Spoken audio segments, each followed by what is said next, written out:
আসসালামু আলাইকুম। আপনারা সবাই কেমন আছেন? আমি ভালো আছি। আমি দুহার পরিবার থেকে বলছি। তো এই তো আজকে সকাল, সকাল বাজার করে নিয়ে আসলাম। বাজার কেটে-কুটে ধুয়ে রান্না করব একটু বেশি করে। তো এখানে মুরগি নিয়ে এসেছি যেহেতু আমাদের সবার অ্যালার্জি, গরুর মাংস খুব একটা খাওয়া হয় না। তো আজকে দোহার স্কুল বন্ধ। স্কুল বন্ধ না বলতে আনড্রেস আজকে থেকে যাওয়া হবে না। তো আজকে সন্ধ্যার সময় দোহার স্কুল ড্রেস দিবে। তো এই কয়েকদিন ধরে দোহা আনড্রেসে স্কুলে গিয়েছে তাতে সমস্যা হয় নাই। ওরাই বলেছিল। তো এজন্য আজকে আমি এই সময়টা কাজে নিয়ে বাজার করে নিয়ে এসেছি। আর আজকে একটু বেশি করে রান্নাবান্না করব।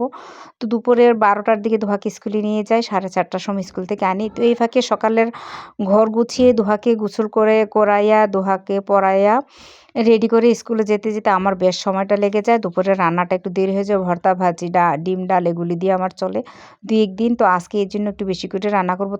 তরতাজা তরকারি নিয়ে এসেছি বাজার থেকে। এই সবজি দিয়ে একটা বড়সড় করে আমি সবজি রান্না করব। এই সবজিটা তো রুটি দিয়ে খেতেও আমার কাছে অনেক ভালো লাগে। সবাই খুব পছন্দ করে। দুহার বাবাও একটু সবজি তরকারি বেশি খেতে চায়, ভালো লাগে ওর।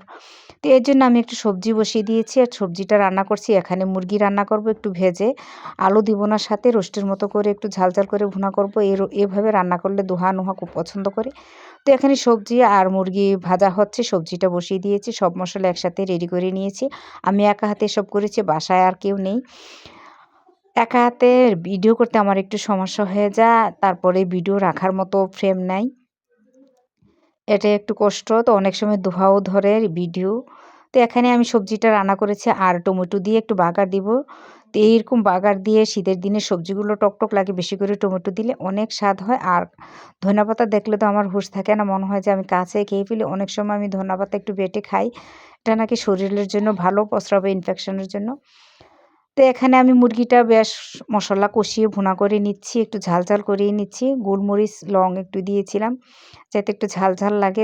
নুহা বলেছিল একটু ঝাল করতে।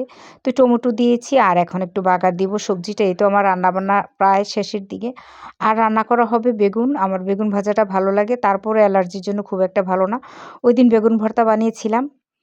আর গলা চুলকাতে, চুলকাতে আমার অবস্থা খুব খারাপ। এই ধরনের অ্যালার্জির সবজি তরকারি আমরা খেতে পারি না। আমাদের একটা ভিতরে অ্যালার্জি আছে রক্তে।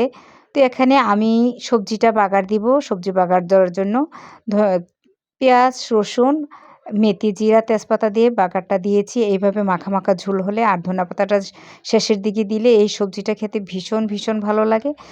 আর করেছি বেগুন ভাজা। তো রান্না আমার প্রায় শেষের দিকে। এভাবে ধনিয়াপাতার চাটনি করা যায়। চাটনিটাও অনেক ভালো লাগে খেতে। তো আমার রান্না শেষ। আমি সব গুছিয়ে টেবিলে নিয়ে এসেছি। ডিমও করেছিলাম সাথে। তো সবাই ভালো থাকবেন, সুস্থ থাকবেন, দুয়ার পরিবারের পাশে থাকবেন। আজকের জন্য বিদায় নিচ্ছি। আল্লাহ হাফেজ।